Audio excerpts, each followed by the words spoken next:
उनको वहाँ भेजने के पीछे रहस्य क्या था? वो तो गुरु जी के साथ सानिध्य में रहने के ताकि ये आज तो उतना कुछ मिला नहीं, क्योंकि आज वो साथ में वो जो गए थे उनका कुछ ये था। वैसे इस प्रकार के जो व्यक्ति गुरु या कोई आश्रम का संत महंत मठाधीश या कुछ ऐसे त्यागी जो समाज में ज़्यादा दिखावा नहीं करते और बहुत प्रतिपत्ति भी नहीं है, आप और हम जैसे सिंपल लिविंग हायर थिंकिंग में हैं। कोई प्रवचक करता नहीं है कि भाषण देंगे। अच्छा। वो कुछ ऐसे उनको कुछ क्वेश्चन करोगे तो हाँ ना ऐसा आंसर दे देंगे,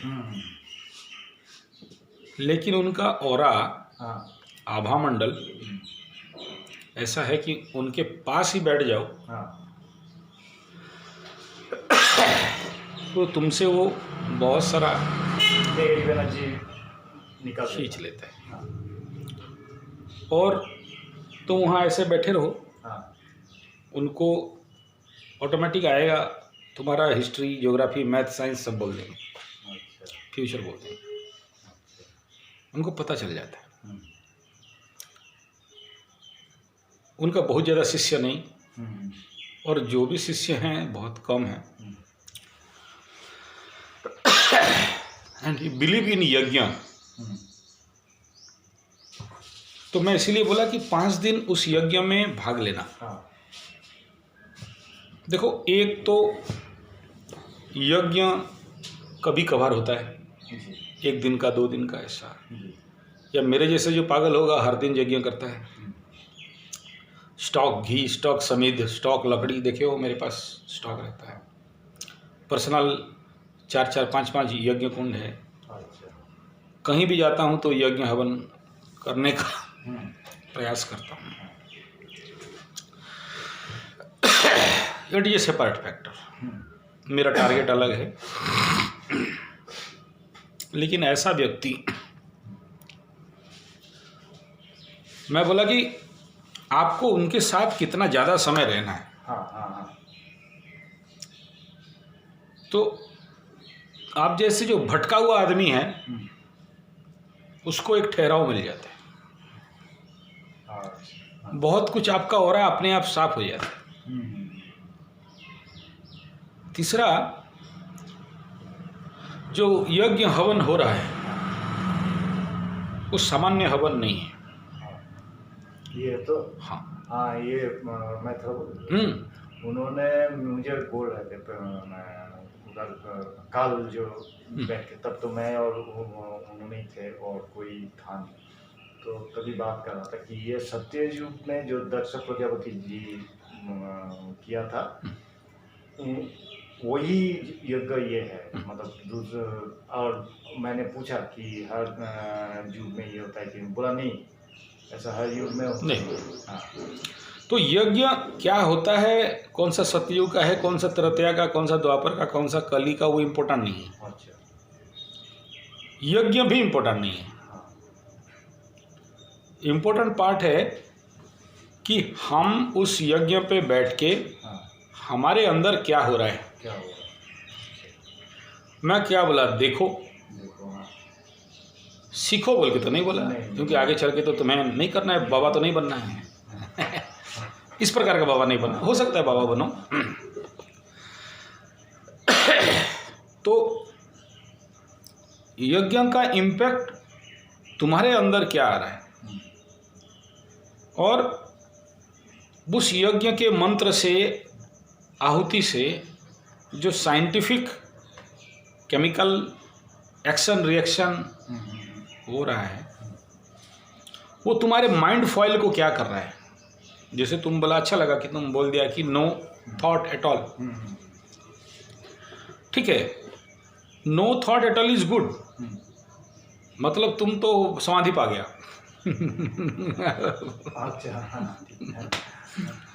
नो थॉट बहुत हायर लेवल सब्जेक्ट है।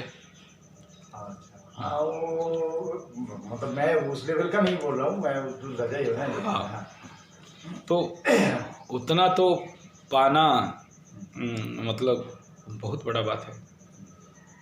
लेकिन ये बोल पाते हो वही इम्पोर्टेंट बात है कि बोल तो दिया, नो थॉट लेवल। कभी भी ऐसे अनुष्ठान पे तुम्हारे अंदर एक कुछ होता है, मैं नहीं बोलना चाहता हूँ क्योंकि मैं जब बोलूँगा तो तुम प्रतिपादित करने लगोगे या तुम फिर हेलोसिनेशन पे, कल्पना पे तुम उसको अपने ऊपर लगाना चालू करो। अच्छा अच्छा, हाँ। जैसे ये बोला कि नो थॉट, ये नो थॉट वर्ड मेरे से ही सुना है।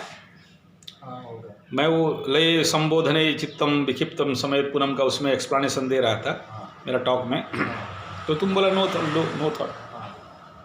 यज्ञ is not for no thought, अच्छा, यज्ञ इज फॉर थॉट। उत्तम विचार उत्पन्न होना और आगे चल के देश, समाज और स्व कल्याण में लगना।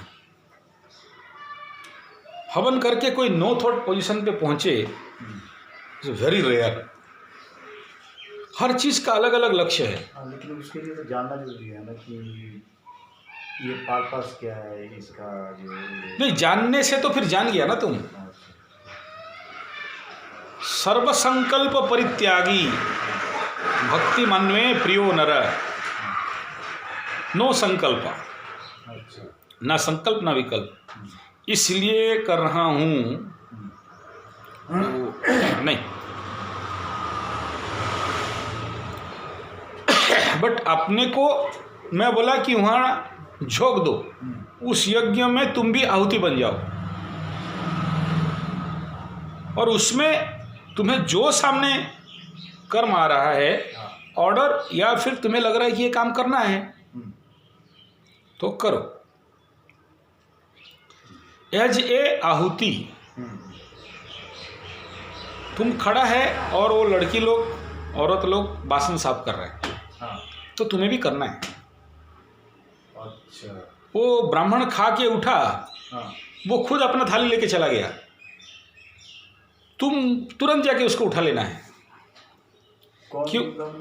वो जो गया था, तुम्हें जो लेके गया था पंडित, हाँ, अच्छा अच्छा अच्छा, हाँ वो उठा के उठ गया, हाँ अपना प्लेट उठा के ले गया। क्योंकि ब्राह्मण, मैं जाति विशेष का नहीं कह रहा हूँ, कर्म विशेष का।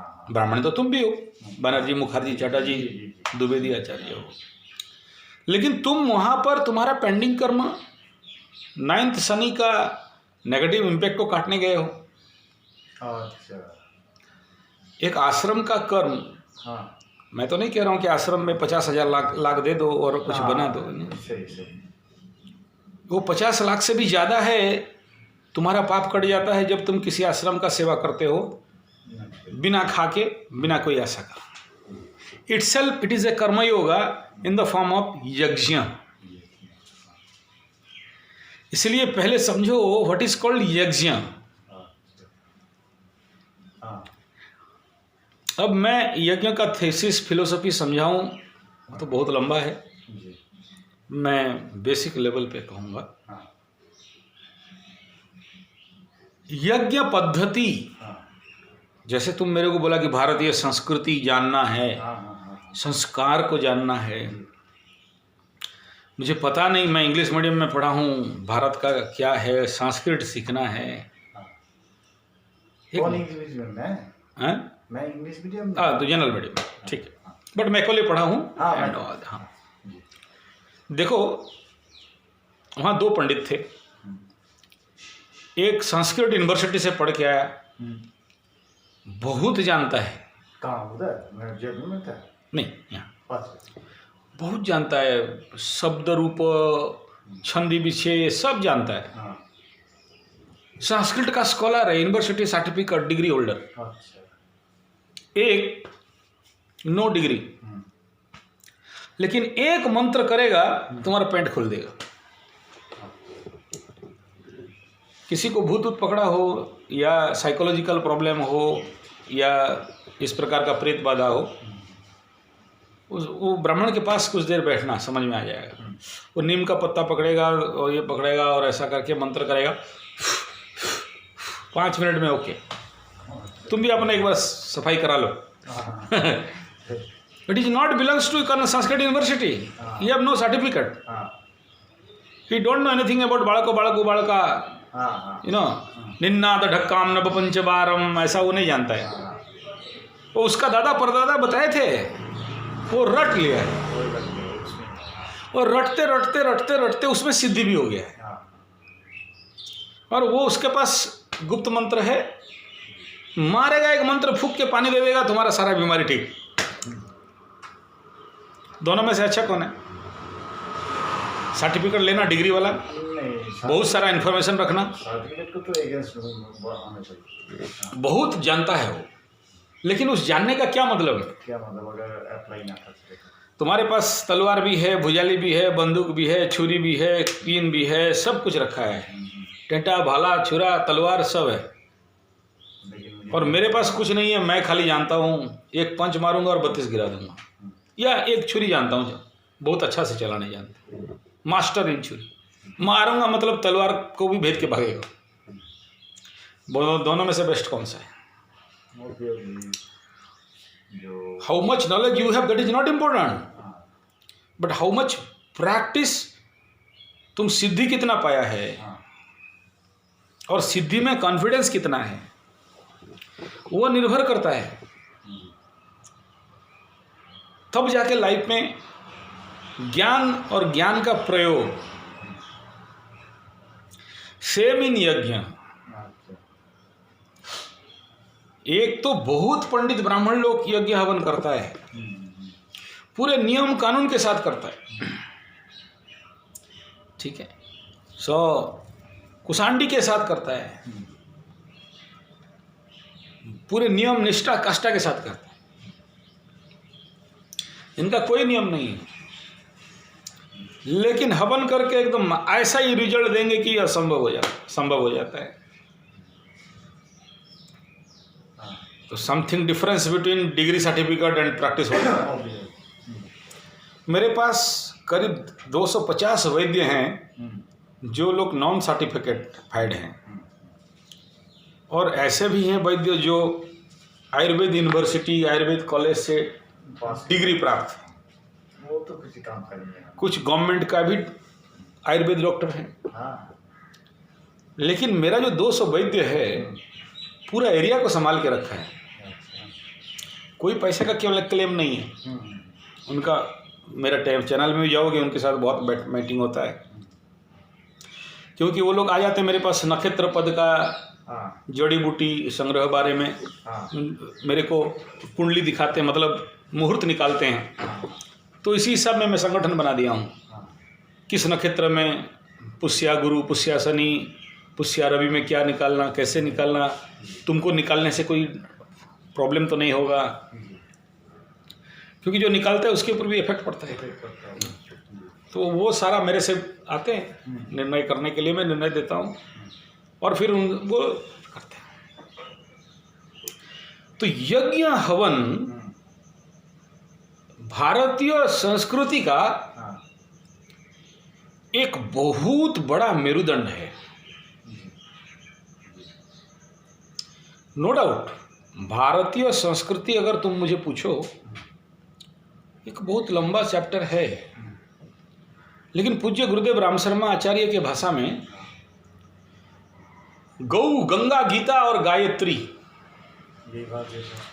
This is 4 main pillar of Indian culture. गौ, गंगा, गीता और गायत्री, ये 4 जब तक नहीं समझते हो तो इस पिलर के ऊपर खड़ा बहुत बड़ा स्ट्रक्चर रूपक भारतीय संस्कृति को नहीं समझ सकते। ये पहले फाउंडेशन है, और उसका पहला फाउंडेशन जो मेन है, जो मेन पिलर है, वो गाय। सेकंड में गौ के बाद गंगा, तीसरा है Gita, and the 4th one is Gayatri. Gayatri मतलब क्या? गायत्री मंत्र के बारे में बोल? नहीं, गायत्री मंत्र के बारे में नहीं बोल रहा हूँ। नहीं, देवी के बारे में, पत्थर मूर्ति फोटो के पीछे भी नहीं जाओ। अच्छा, तो ये गायत्री का गायत्री इज एनर्जी। अच्छा अच्छा, एनर्जी। डोंट थिंक गायत्री वो वेद माता वेद लेके बैठी है पत्थर बन के या गायत्री शांति कुंज में है, नहीं, ऐसे नहीं। 3 संध्या किया जाता है गायत्री का, त्रिसंध्या, जिसमें जो लोग करता है वही समझ सकता है गायत्री माने क्या। तो तुम्हारा भी आएगा वो टाइम, आया नहीं, अभी तो ABCD में हो। तो दिन में 3 संध्या करना होता है, और कैसे करना, क्या करना, और मात्र 6 महीना से 1 साल त्रिसंध्या कर लोगे तो फिर मुझे उल्टा समझाने लगोगे व्हाट इज कॉल्ड गायत्री। अभी मैं गायत्री के बारे में तुम्हें यहाँ बैठ के 100 साल भी लेक्चर दूं तो भी नहीं, समझा ही नहीं सकता। मतलब ये एक फीलिंग्स है जिसके ऊपर से जो जानता है, जो करता है, वही अनुभव कर सकता। 3 समय सूर्य को पानी देना, 3 समय गायत्री का अनुष्ठान करना, ऐसे बहुत सारे पद्धति है। तुम जिस काम के लिए आया है वहाँ कभी नहीं सोचना कि मैं बनने आया हूँ,